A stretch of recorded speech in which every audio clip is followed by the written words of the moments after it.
advertiros de que estoy un pelín resfriado, así que si se me va la voz, me tendréis que perdonar.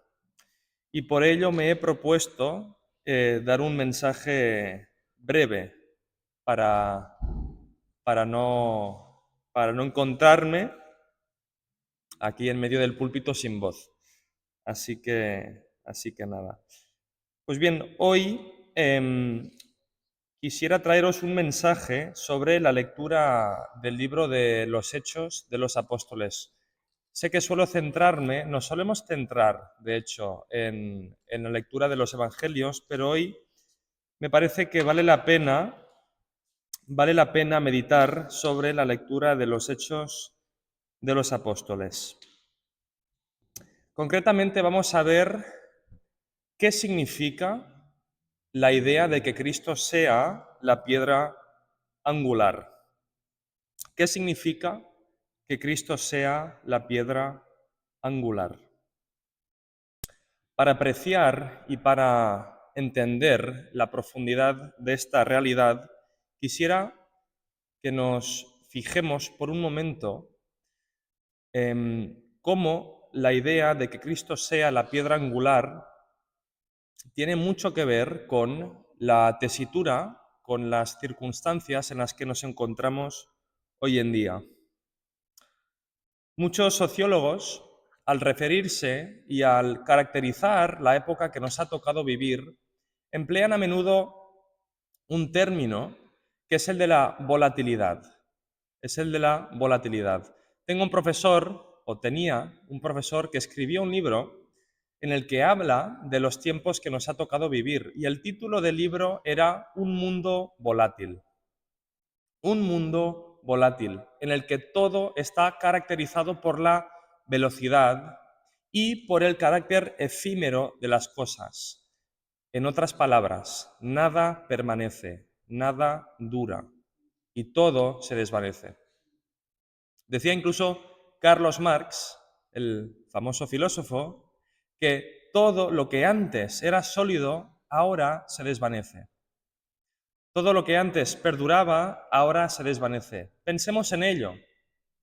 Los valores que antes vertebraban las sociedades, las familias y la vida del individuo, ahora ya no perduran. Y el ser humano de alguna forma se encuentra deseoso y sediento de solidez, de algo que perdure, de algo que perdure. Y por ello el ser humano se encuentra inmerso en una continua ansiedad, en una continua confusión, porque no puede asirse a nada, porque no hay nada que perdure y por lo tanto no hay nada a lo que pueda asirse. Es en esta tesitura en la que creo que el mensaje de hoy puede calar con profundidad, porque hoy más que nunca necesitamos una piedra angular. Hay que entender el contexto de la lectura de Hechos 4 para comprender el porqué de la respuesta de Pedro. En el capítulo 3 de Hechos de los Apóstoles, Pedro y Juan se están acercando al templo para orar. Y a la entrada del templo se encuentran con un paralítico que se encontraba a la entrada para pedir limosna. Pedro se lo queda mirando y le dice: míranos, míranos. Le dice: yo no te puedo ofrecer dinero, no puedo ofrecerte dinero, pero sí que puedo obrar por medio de Jesucristo, quien sí que habita en mí. Y acto seguido, este paralítico se pone de pie, brinca, según nos dice la Biblia, y empieza a alabar a Dios. Ahora, los sumos sacerdotes, los líderes, en definitiva, de la sociedad judía, los maestros de la ley, los escribas, no se quedan del todo contentos. ¿Por qué? Porque lo que hicieron Pedro y Juan no es más que el reflejo del poder de Cristo resucitado, el mismo que, como acabamos de leer, sanó a un paralítico. Es decir, que es Cristo obrando por medio de Pedro y Juan, lo que, en definitiva, espanta los líderes de la sociedad judía. Entonces, estos les lanzan a Pedro y a Juan una pregunta del todo pertinente, una pregunta que, sinceramente, adquiere un cariz muy contemporáneo. La pregunta que les lanzan a Pedro y a Juan es: ¿en qué nombre o en qué autoridad, en base a qué autoridad hacéis todo esto? Fijaos, en la pregunta advertimos que los líderes no niegan el milagro, lo reconocen.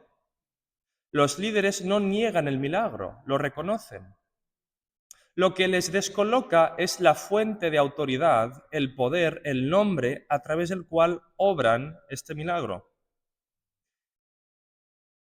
Os he dicho hace un momento que esta pregunta adquiere un cariz muy contemporáneo. ¿Por qué?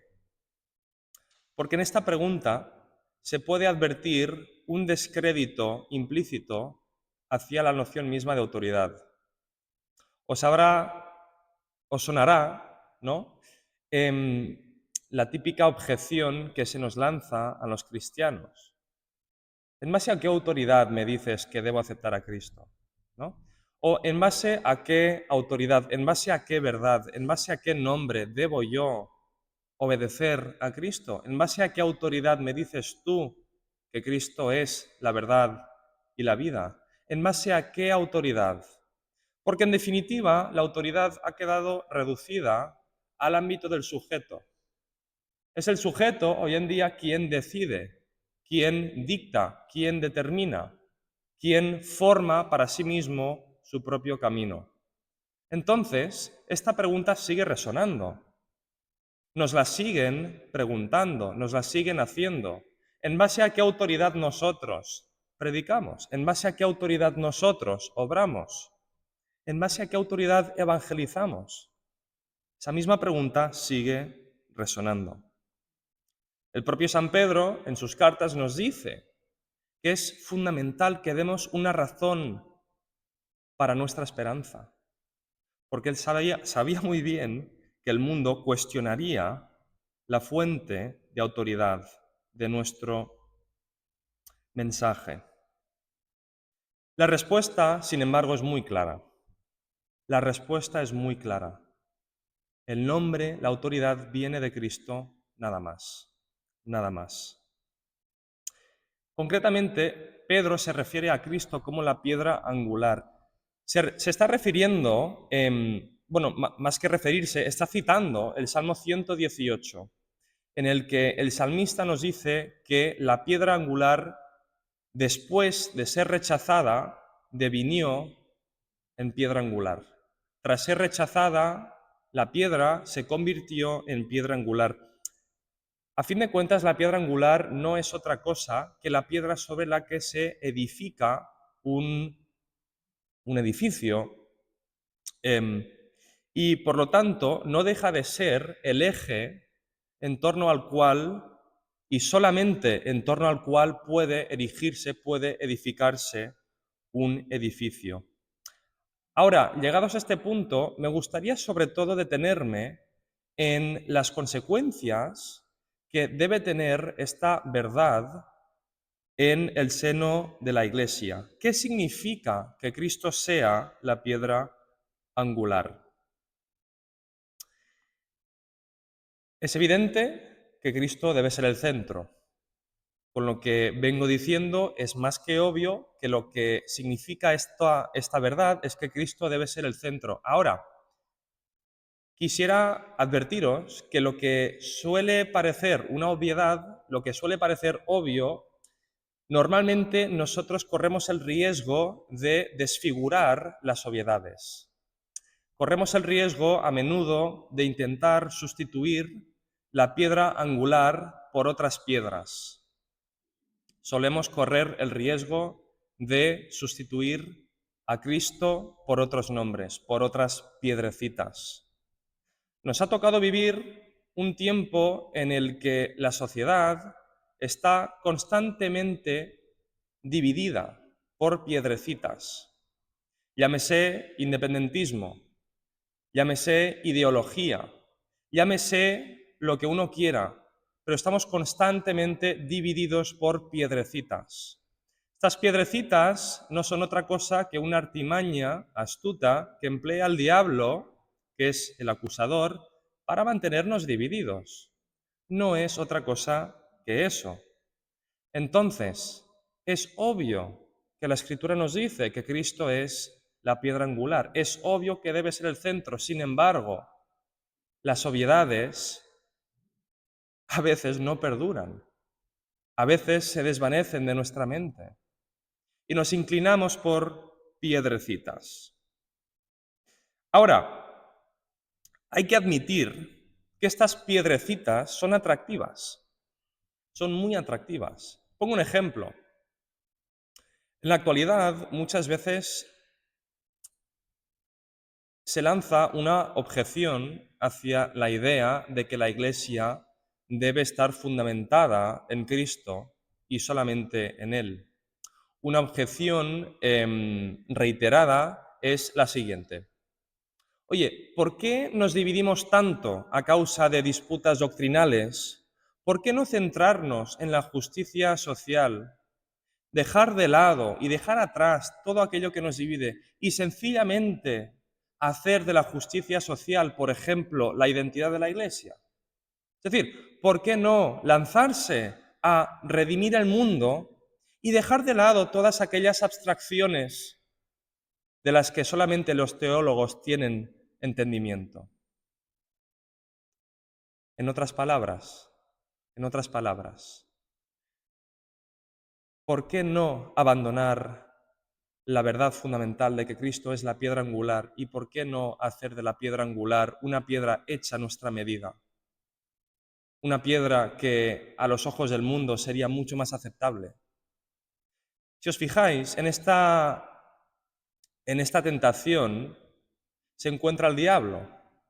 ¿Os acordáis que en las tentaciones del desierto el diablo le dice, oye, si eres el Hijo de Dios, notes el condicional, si eres el Hijo de Dios, ¿por qué no conviertes estas piedras en pan? En otras palabras, ¿por qué no nosotros nos dejamos de la palabra de Dios? Porque recordaréis que Cristo dice, no solo de pan vive el hombre, sino de la palabra de Dios. ¿Por qué no dejar de lado la palabra de Dios y no convertir las piedras en pan? ¿Por qué no? Pues a propósito de esta tentación, quisiera citaros un fragmento de un libro de Joseph Ratzinger, quien fue el papa que precedió al Papa Francisco, que en paz descanse, donde hablando sobre esta tentación que sufrió Jesús, dice lo siguiente: cuando no se respeta esta jerarquía de los bienes, es decir, cuando no priorizamos a la piedra angular por encima de las otras piedrecitas, cuando no se respeta esta jerarquía de los bienes, sino que se invierte, ya no hay justicia, ya no hay preocupación por el hombre que sufre, sino que se crea desajuste y destrucción también en el ámbito de los bienes materiales. Cuando a Dios se le da una importancia secundaria, entonces fracasan precisamente estas cosas presuntamente más importantes. En otras palabras, cuando invertimos el orden, todo se desmorona. Y es en ese sentido que hay que recordar que Cristo es la piedra angular. Es decir, no significa que la justicia social no sea importante, no significa que el humanitarismo no tenga lugar en la Iglesia. No, al contrario. Lo único que hay que recordar es que todo ello no funciona si antes no ponemos a Cristo por piedra angular. El mismo Joseph Ratzinger más adelante dice en el libro, claro, si Cristo desvanece, si Dios desvanece, ¿en qué basamos la justicia? ¿En qué basamos nuestra concepción de la justicia, de la libertad y del bien?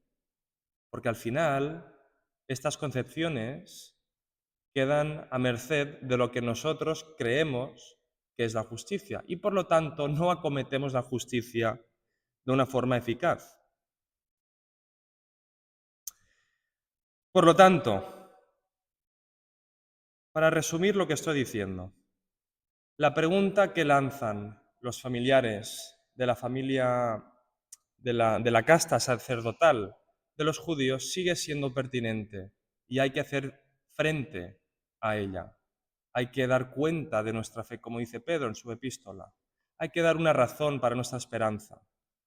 ¿En base a qué autoridad? En base a Cristo. ¿Quién es Cristo? La piedra angular. ¿Y por qué es la piedra angular? Porque sin él todo se desmorona. Es por eso que Él es nuestra esperanza y es por eso que Pedro dirá más adelante que no hay bajo ningún otro nombre salvación posible. Gracias.